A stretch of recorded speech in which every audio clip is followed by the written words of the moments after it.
अंबाजी भगवान शिव से विलग होकर अपने शरीर को भस्म किया, हिमालय के यहां जाकर के पार्वती जी के रूप में प्रकट हुए। हिमालय पुत्री पार्वती बाल्यावस्था से ही निरंतर ध्यानस्थ रहना शिव अनुराग में। जब किशोर अवस्था हुई, किसी से कोई संभाषण नहीं करती थी माता जी, हर समय भगवान शिव के ध्यान में निमग्न रहना, कठोर तप करना शुरू कर दिया। जो बिल्व पत्र सूख कर गिर जाते थे, माता जी उसको अपने मुख में रख करके पा लेती। एक बिल्व पत्र, अपर्णा, शरीर सूखने लगा। माता जी का नाम अपर्णा। भारी तपस्या।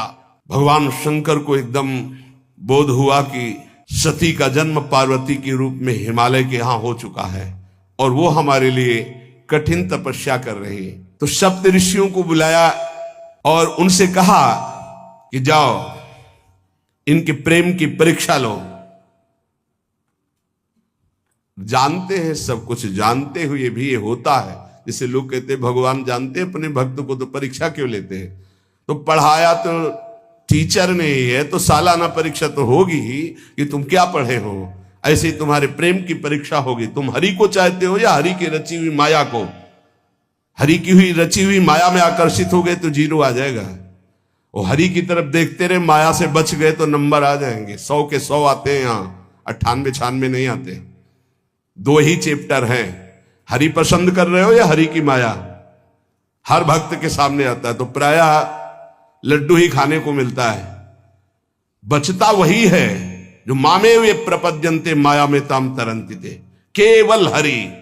पार्वती पहि जाई तुम प्रेम परीक्षा लेहु, गिरिहि पेरि पठयहु भवन दूरी करेहु संदेहु। हे सप्तऋषियों, जाओ, हमारी आज्ञा है। पार्वती की प्रेम की परीक्षा लो, यदि पास हो जाए तो उनको तपस्या से निवृत्त करो। बोलो महादेव जी प्राप्त हो जाएंगे। जाओ भवन को चली जाओ, तपस्या की आवश्यकता नहीं। ऋषियों ने जाकर के पार्वती जी को देखा, मानो मूर्तिमान तपस्या विराजमान हो, अस्थिमात्र होए रहे शरीर, सूखे पत्ते बिल्व के। मुनि बोले, हिमांचल नंदिनी, इतना कठोर क्या प्राप्त करना चाहती हो? किसकी आराधना कर रहे हो? तुम्हारा लक्ष्य क्या है?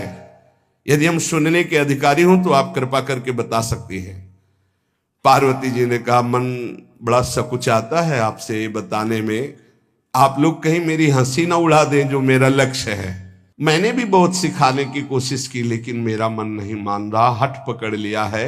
क्योंकि मेरे गुरुदेव ने मुझे जो आकर के बचपन में बता दिया, मैं वही हृदय से स्वीकार कर ली। मनु हठ परा सुनई न सिखावा, चहत बारी पर भीति उठावा। नारद कहा सत्य सोई जाना, बिनु पंखन हम चाहि उड़ाना। मुनियो, वैसे आप भी हंस दोगे। ऐसा लगता है जैसे हम भारी प्रबल धारा में बालू का बांध बनाना चाहती हैं।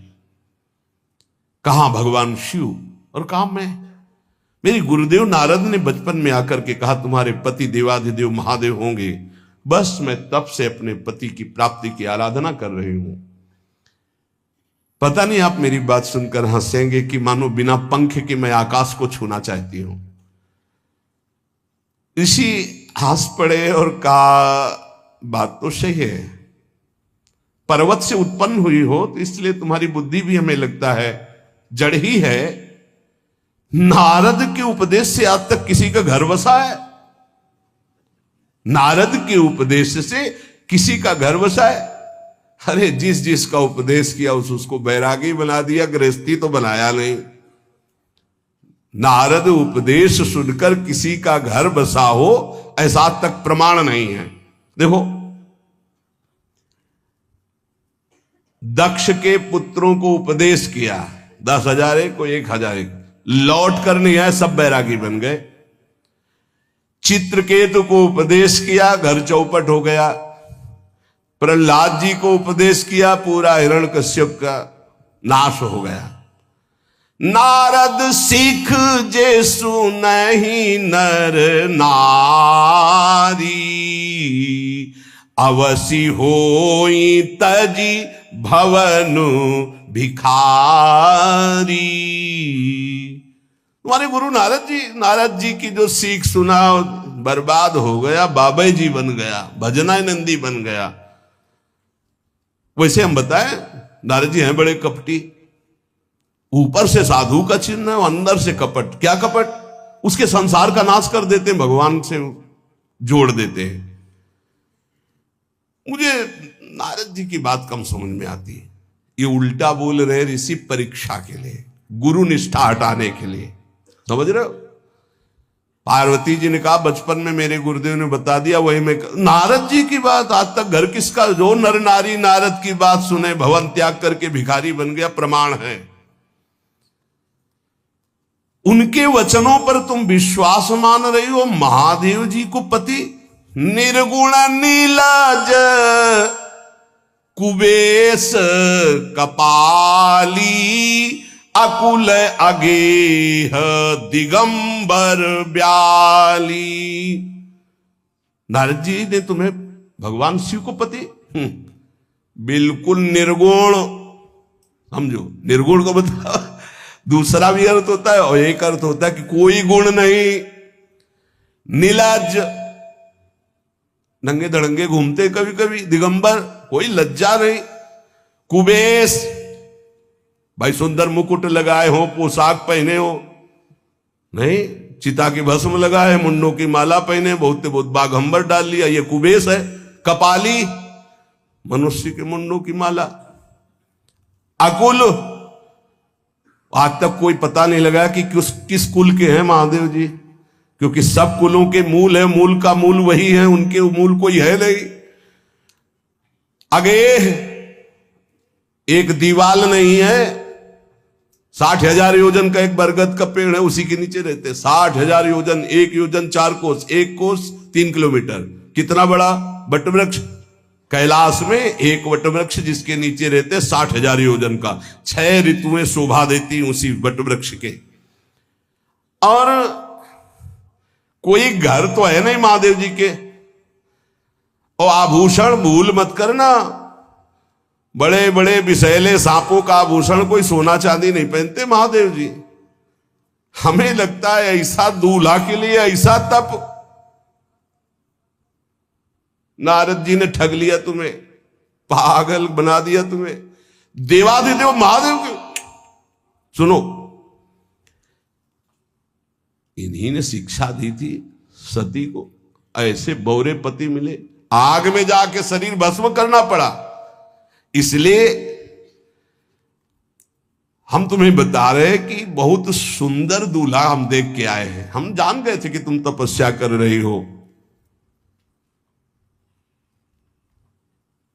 हरि का नाम सुना है? बैकुंठ में रहते हैं, बहुत सुंदर हरि है। यदि उनका आप वर्ण कर ले तो सुखी हो जाएंगे।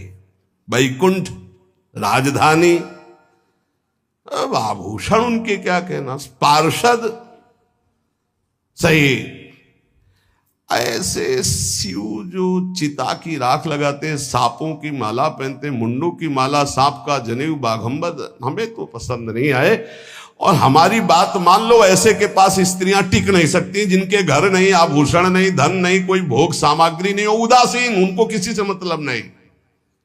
तो सुनो, हमारा विचार स्वीकार कर लो। अति सुंदर सुचि सुखद सुशीला,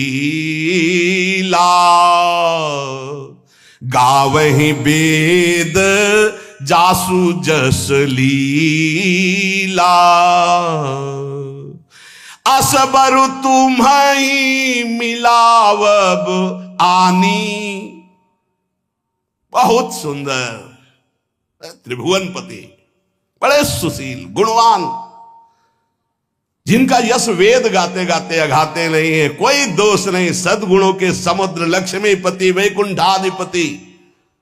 तुम्हें कुछ नहीं करना, हां बोलो, वो आएंगे, गरुड़ पे बैठाल के ले जाएंगे। तपस्या करने की जरूरत नहीं, पार्वती जी बहुत हंसी। सुनति भी हंसी कहा वचन भगवान। अच्छा अच्छा अच्छा, आपने ठीक कहा कि पर्वत से हमारा प्रादुर्भाव हुआ है, इसलिए आपको यह भी पता होगा कि पर्वत बहुत हठीला होता है, जहां डटा है वहीं डटा रह सकता है।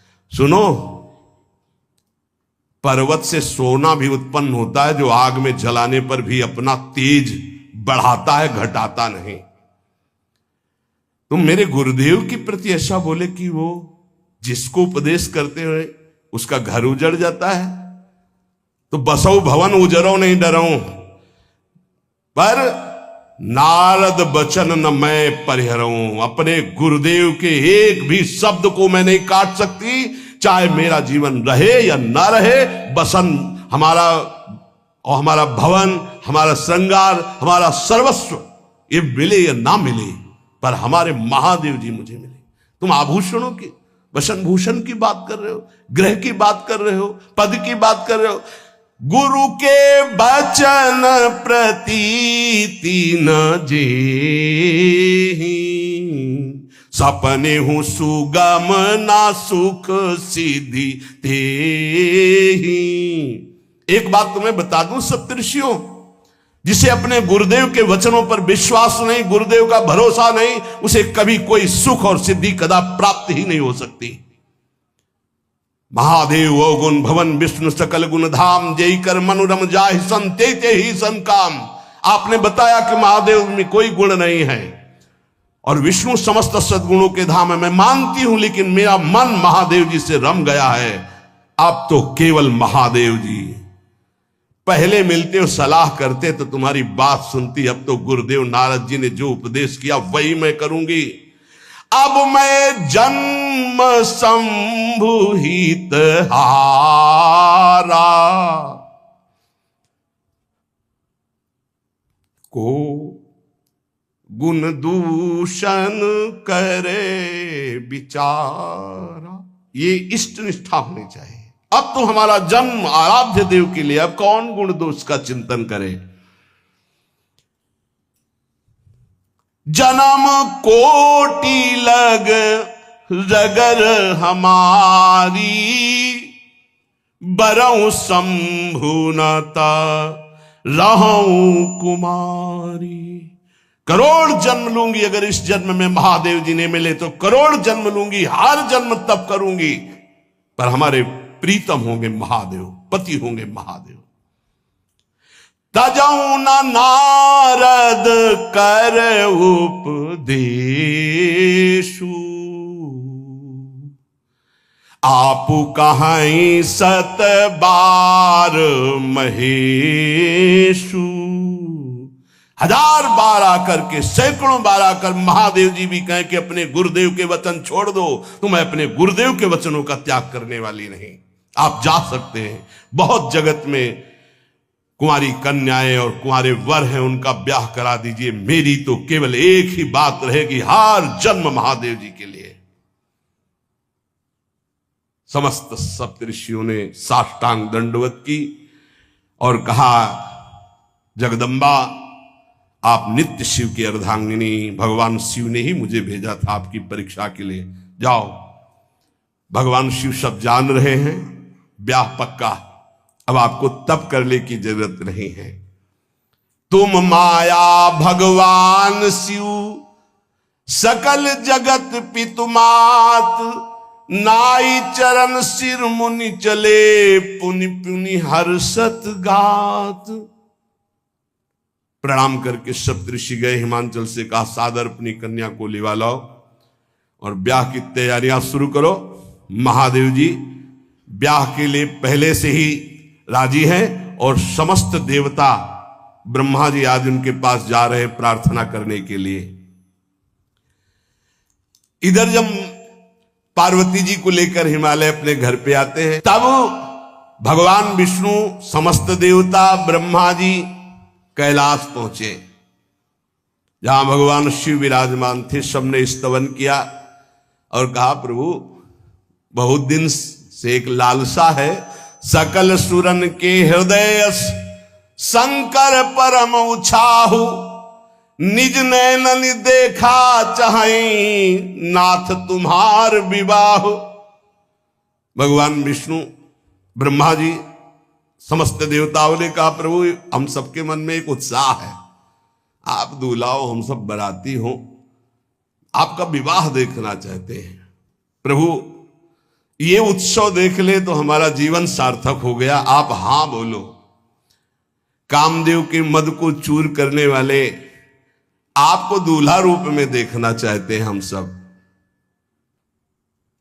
स्वामी का स्वभाव होता है सेवक को सुख देना। पार्वती जी ने अपार तप किया है आपके लिए, आप उनको अंगीकार कीजिए।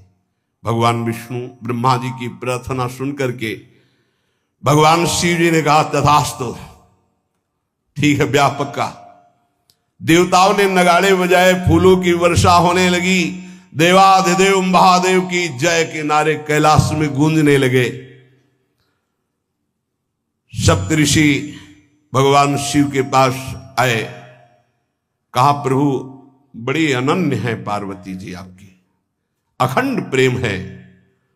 हमने बड़ा छल करके उपदेश किया, लेकिन उन्होंने कहा कि मैं नारद जी का उपदेश नहीं त्याग सकती, करोड़ों जन्म लूंगी और हर जन्म महादेव जी के लिए।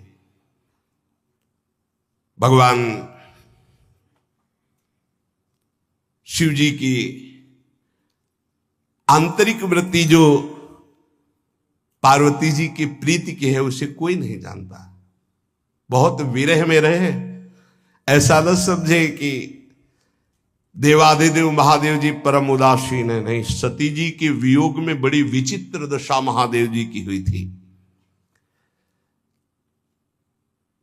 सप्तऋषि फिर गए पार्वती जी के पास और कहा भी बीच में घटना घट गई, कामदेव गया था महादेव जी की समाधि को भंग किया तो महादेव जी ने कामदेव को भस्म कर दिया, तो अब ब्याह का मतलब क्या रह गया।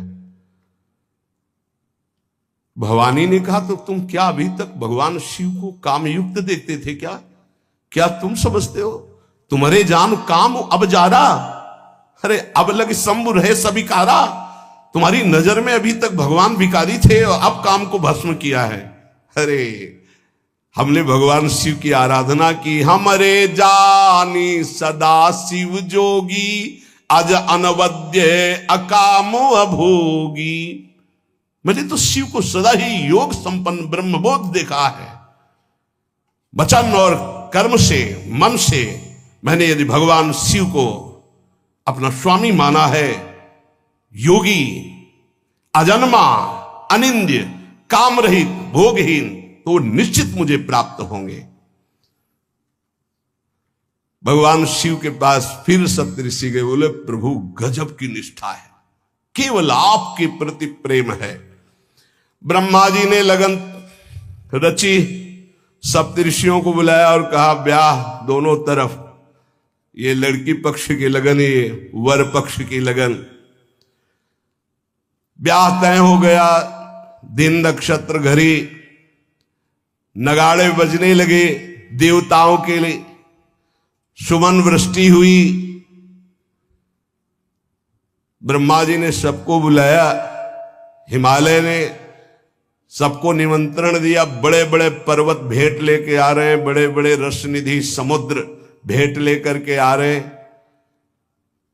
वहां भोजन पान के लिए हिमालय के पास कोई कमी थोड़ी थी, रस की नदियां बह रही थी, विविध प्रकार के रस, विविध प्रकार के फल, विविध प्रकार के भोग वहां सब व्यवस्थित किए जा रहे हैं। ब्रह्मा जी ने कहा देखो सबसे पहले नारायण की समाज रहेगी, दूल्हे की नहीं रहेगी, नहीं तो गाली ही पड़ेगी। हिमालय के यहां प्रवेश पाने के लिए बरातियों में सबसे पहले नारायण, फिर देवराज इंद्र का परिकर, वायु देवता, अग्नि देवता, सब देव, सबसे पीछे दूल्हा की बारात। बात तय हो गई। ऐसे ऐसे सब लगे संवारन सकल सुर, वाहन विविध विमान, हो ही सगुन मंगल सुबद, करहि अप्सरा गान।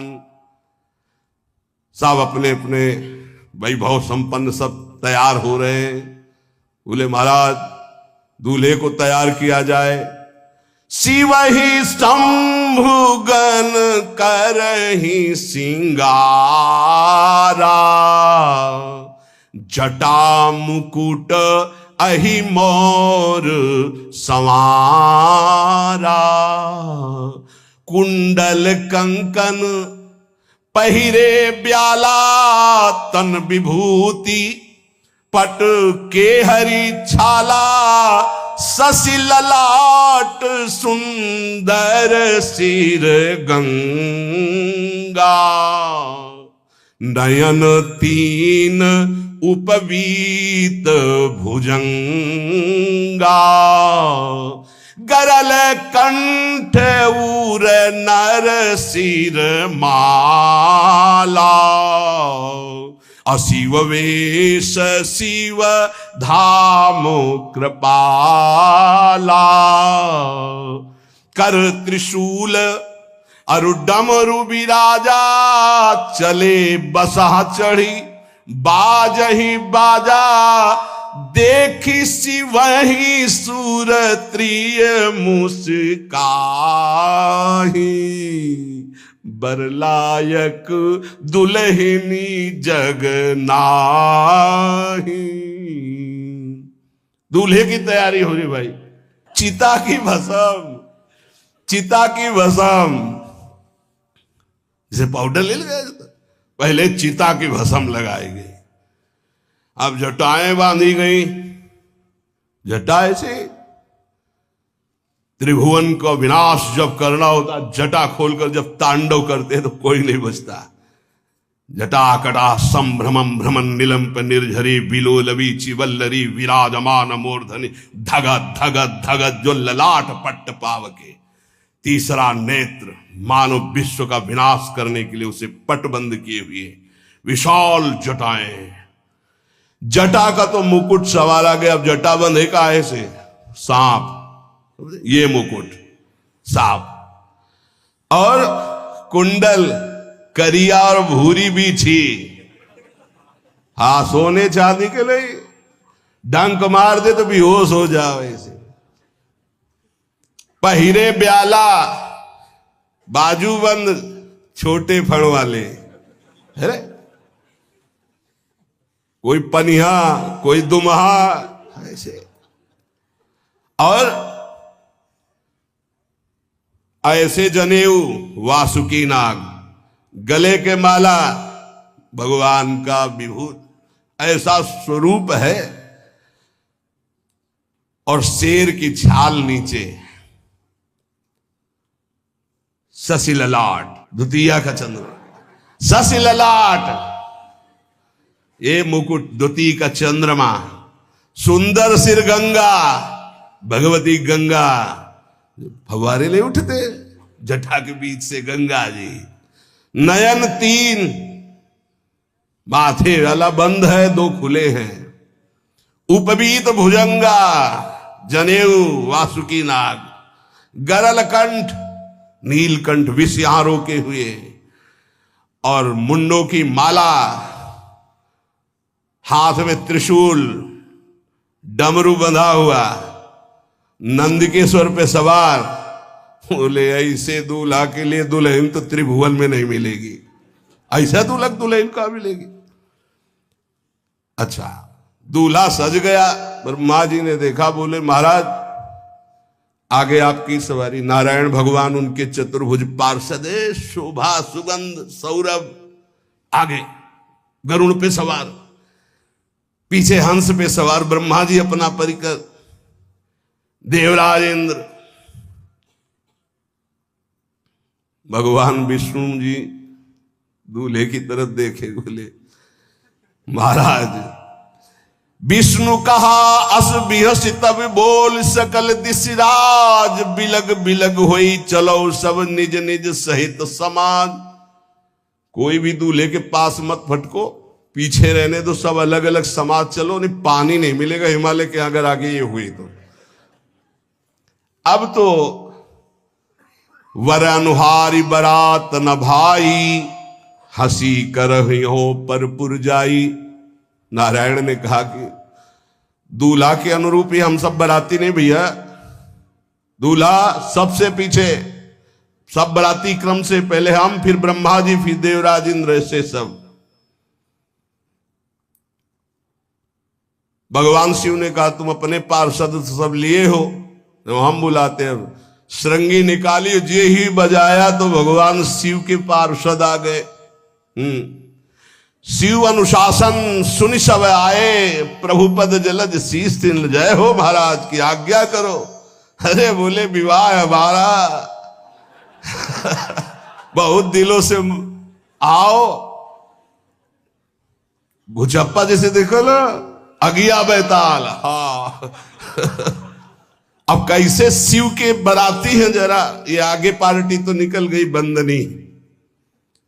ये जो भगवान शिव ने बुलाया बरातियों को, अपने साथियों को मुखहीन विपुल मुख काहू, बिनु पद कर को बहुपद बाहू, विपुल नयन को नयन विहीना, रिष्ट पुष्ट को अति तन खीना। किसी के एक को मुख नहीं, केवल मांस का पिंड है, और किसी के पूरे शरीर में मुख ही मुख है। किसी के एक भी हाथ पैर नहीं है, लुढ़कता चल रहा है, और किसी के बहुत से हाथ पैर हैं। किसी के नेत्र नहीं है, किसी के बहुत नेत्र हैं। बड़ा विचित्र। किसी के हड्डी हड्डी है तो कोई बहुत मोटा है, कोई बहुत पतला है। तनखीन को अति पीन, पावन को अपावन, गति धरे भूषण कराल, कपाल कर सब सद्य सोनित तन भरे। खरस्वान सुमर सुकाल, मुख गन भेष अगणित को गने, बहुजिनस प्रेत पिशाच जोगी, जमात वर्णत नहीं बने। पिशाचिनी खून लपेटे नाच रहे, भगवान शिव का विवाह। और भूत और किसी के सुअर के मुंह, किसी के कुत्ता के मुंह, किसी के गधा के मुंह। बड़ा विचित्र भेष भगवान के शिव के पास।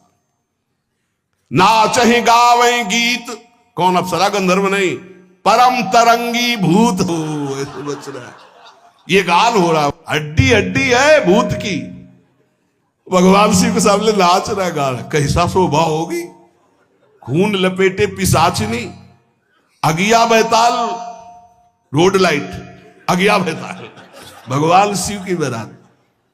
भूत प्रेत बड़े मौजियल, स्वामी का विवाह हो रहा है, खूब छिड़क कर नाच रहे, देख ले तो मूर्छा आ जाए।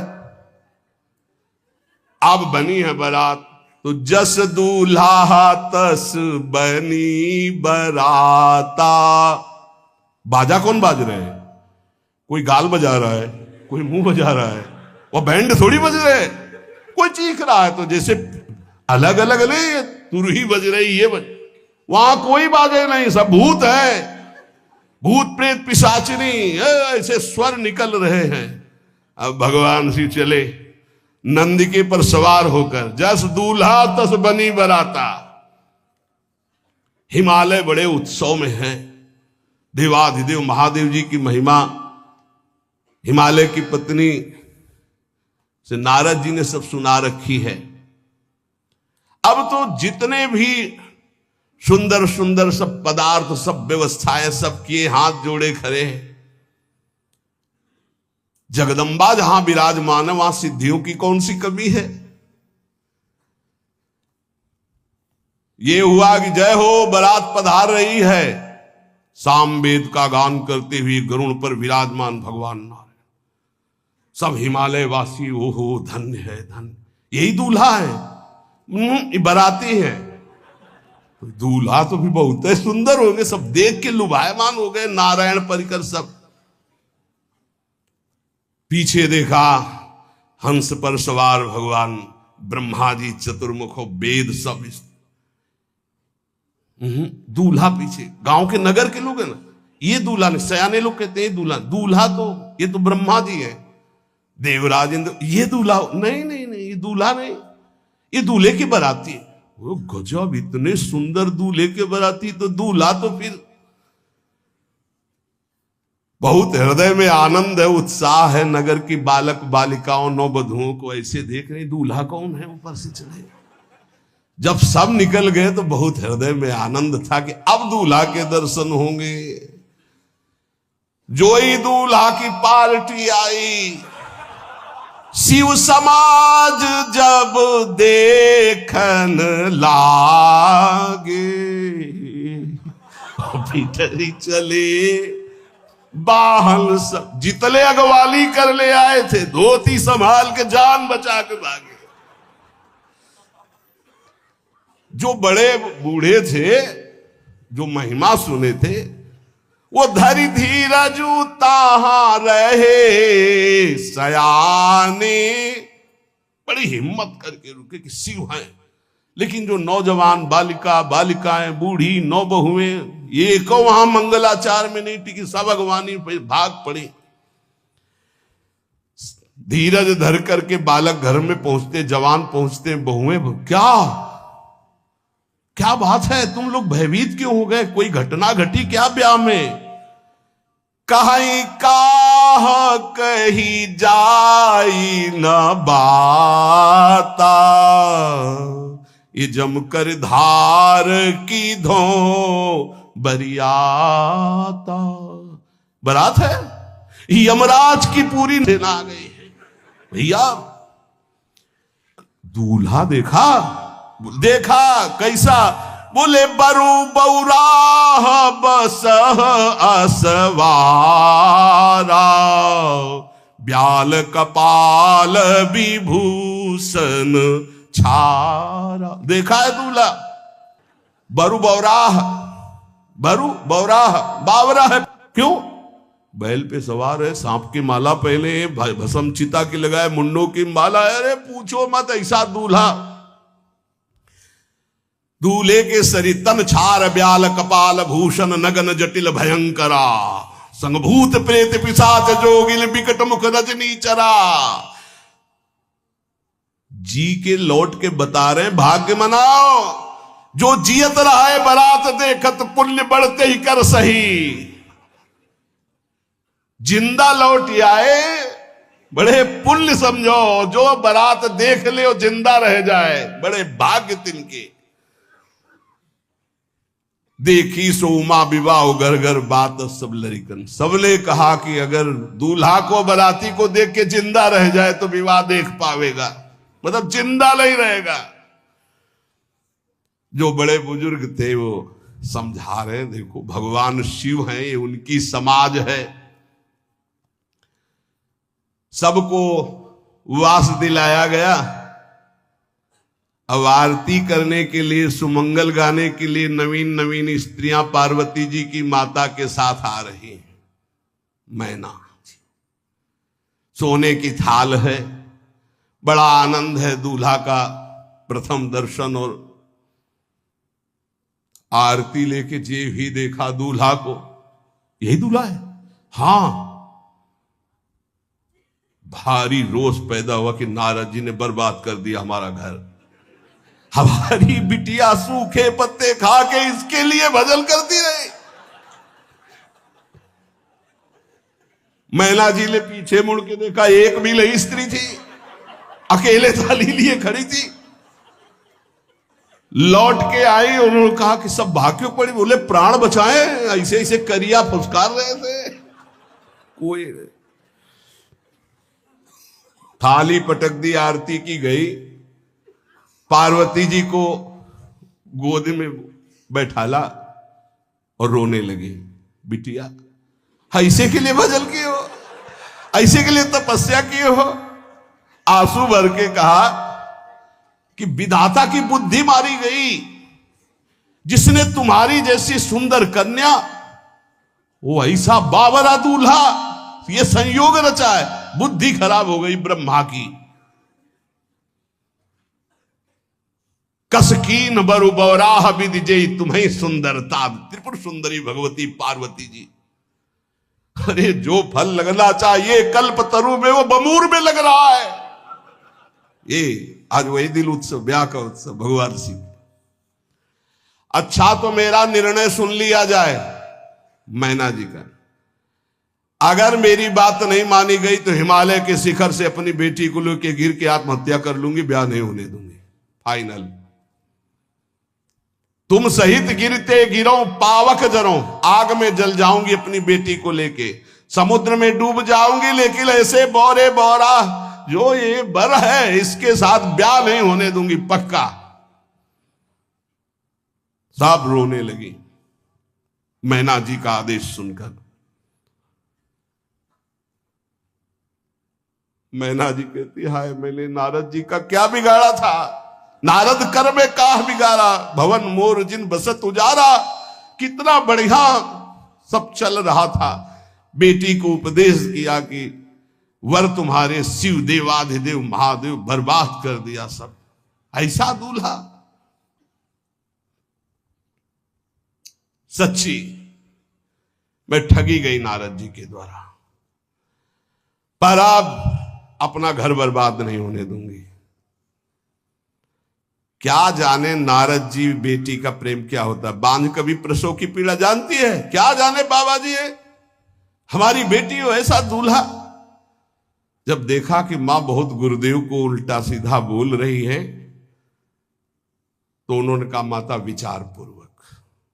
जननी ही बिकल बिलो की भवानी, बोली जुत विवेक मृदुबानी।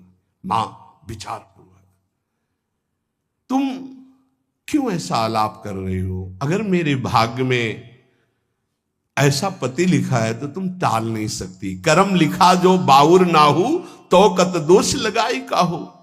तुम सन मिटे की विधि के अंका, व्यर्थ लेहू जनि मातु कलंका। मां मेरे भाग्य में ऐसा ही लिखा है, आप व्यर्थ में क्यों रो रही।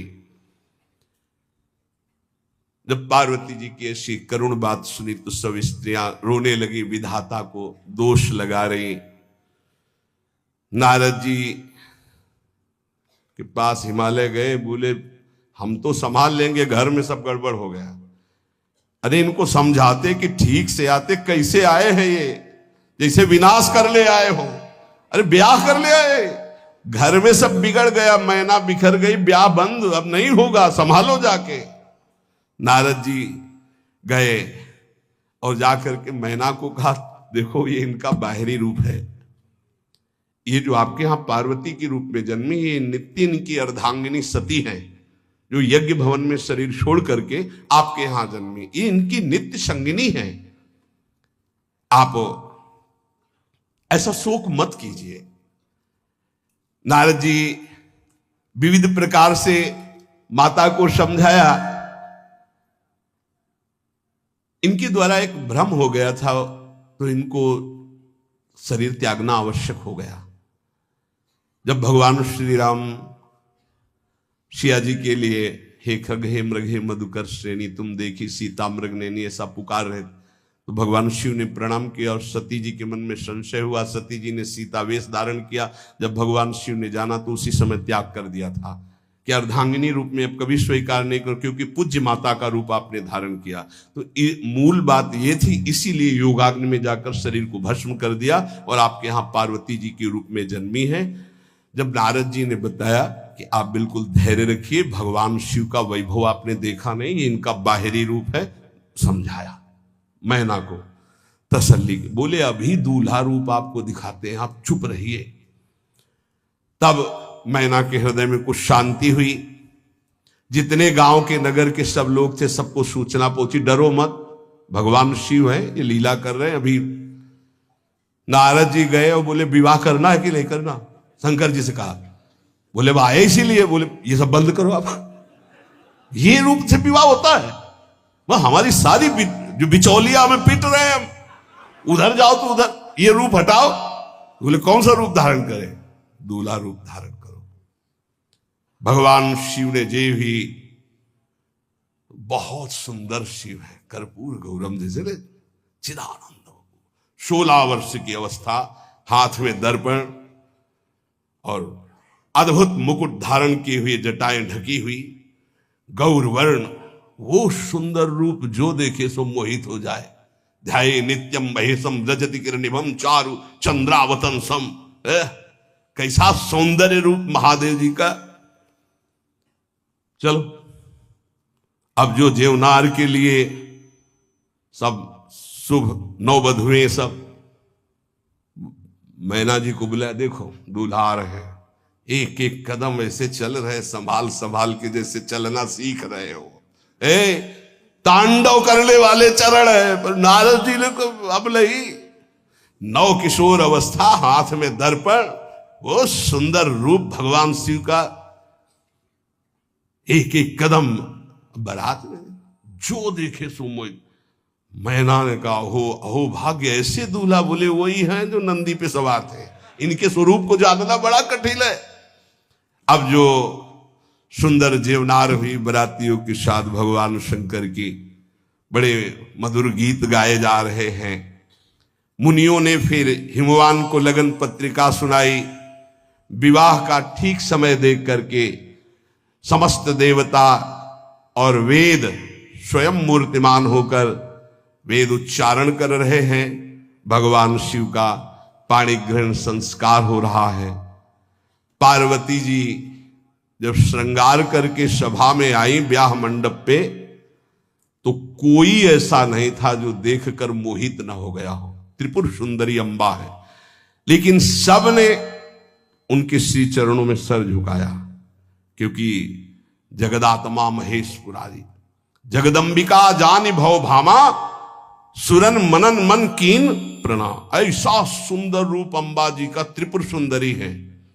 जब वो दुल्हन रूप में पधारी, कोई भी ऐसा नहीं था जो एक बार देखकर मोहित न हो, पर सब श्री चरणों में, क्योंकि जगदंबिका है, भगवान शिव की आद्या शक्ति है। सुंदरता मर्जाद भवानी, जाय न कोटि बदन बखानी। करोड़ों मुखों से यदि वर्णन हो तो इस समय जो पार्वती जी का सुंदर रूप है, नव किशोरी और दुल्हन रूप, पार्श्व में बैठे अत्यंत सुकुमार, कपूर और चांदी की तरह गौर वर्ण, एकदम तेजोमय, विशाल नेत्र, स्वर्ण आदि के आभूषण, कहीं कोई एक बिच्छू सर्प कुछ नहीं, बिल्कुल नव किशोर राजकुमार स्वरूप भगवान शिव। पार्वती का मन रूपी भौरा शिव जी के रूप को देखकर लुभायमान हो रहा है। आज्ञा भई, ब्याह प्रारंभ हो। आश्चर्य की बात, गणेश जी का पूजन सबसे शुरू हुआ। लियो, मुनि अनुशासन गणपति पूजे शंभु भवानी, गणानान्त्वा गणपति ग्वंघवामहे प्रियानान्त्वा प्रिय। लियो, बोले गणेश जी और पार्वती जी के मतलब पुत्र का भावातल कि वो जो उट्टल लगा रही थी उसी से गणेश, ये आदि गणेश है, ये आद्य गणेश है। जैसे आदि ब्रह्म, जैसे आदि ब्रह्म स्वरूप ये गणेश है। भगवान शिव और पार्वती जी ने प्रथम गणपति पूजन किया। मुनि अनुशासन गणपति ही पूजे शंभु भवानी, को सुनि संशय करे जनी। ये अनादि जी जान, कोई संशय मत करना कि वो पुत्र है जो पार्वती जी से प्रकट हुए। बोले नहीं, ये अनादि गणपति का पूजन हो रहा है, जो ब्रह्म गणपति है। जस विवाह कै विधि श्रुति गाई, महामुनिन सो सब करवाई। गही गिरीश कुश कन्या पानी, भवई समर्पी जानी भवानी। पाणी ग्रहण संस्कार किया, कन्यादान। ये बहुत बड़ा गृहस्थ धर्म में परम पावन है। देखो, जो हमारी पूर्व धर्म मर्यादा की संस्कृति कितनी पावन संस्कृति है, जिसको आज हम भूलते चले जा रहे हैं, मनमानी आचरण करते चले जा रहे हैं। इसलिए गृहस्थ भी सुख में नहीं रह गया है। गृहस्थ अगर धर्म के अनुसार हो तो उसको परम पद की प्राप्ति होती, परम मंगल होता है। बहुत ये जो हमारी धर्म मर्यादा है बहुत सुख देने वाली है, लेकिन इसका प्रतिदिन उल्लंघन ही होता जा रहा है। न माता से मतलब, न पिता से मतलब, मनमानी आचरणों से मतलब, जो मन जैसे आवे वैसे बहे, ये हमारी धर्म मर्यादा। देखो स्वयं भगवान कैसी मर्यादा है, पानी ग्रहण कर रहे, कुछ जल मंत्र, ब्रह्म ऋषि साक्षी, फिर पानी ग्रहण। पानी ग्रहण जब कीन महेशा, ये हर से तब सकल सुरेशा। वेद मंत्र मुनि बर उच्चरहि, जय जय जय शंकर सुर करहि, बाजहि बाजन विविध विधाना, सुमन वृष्टि नभ भय विधि नाना। जिस समय पाणी ग्रहण भगवान देवादिदेव महादेव रंबा पार्वती का हुआ, समस्त देवता मुनिगण वेद मंत्रोच्चारण करते हुए जय हो जय हो जय हो, विविध बाजे बज रहे, पुष्पों की वर्षा हो रही। हर गिरजा कर भयउ विबाहु, सकल भुवन भरी रहा उछाहु। भगवान शिव और पार्वती जी का विवाह संपन्न हुआ। बहुत कुछ श्री चरणों में भेंट रख करके हिमांचल ने प्रार्थना की, प्रभु आप तो कृपा के समुद्र हैं, अगर मेरी पुत्री से कभी कोई गलती हो जाए तो क्षमा करना। नाथ मामम प्रांशम ग्रह किंकरी करेहु, क्षमेउ सकल अपराध हुई प्रसन्न वरुदेव। हे शिव, आपसे एक ही प्रार्थना है, मेरी पुत्री अबोध है, कभी कोई गलती कर दे तो हे नाथ मैं क्षमा चाहता हूं, मेरी पुत्री से कभी आप रुष्ट मत होना। बहुत प्रकार से भगवान शिव ने उनको आशीष दिया, ढांढस बंधाया। फिर भगवान शिव और उमा आनंद पूर्वक कैलाश पधारे। चरित सिंधु गिरजा रमन, वेद न पावहि पारु, बरने तुलसी दास किमि, अतिमति मंद गंवार। कह रहे भगवान शिव की महिमा को तो वेद नहीं पार पा सकते। गोस्वामी तुलसीदास जी कह रहे मैं भला उस महिमा को कैसे गा सकता हूं, मैं तो गवार बुद्धि का हूं।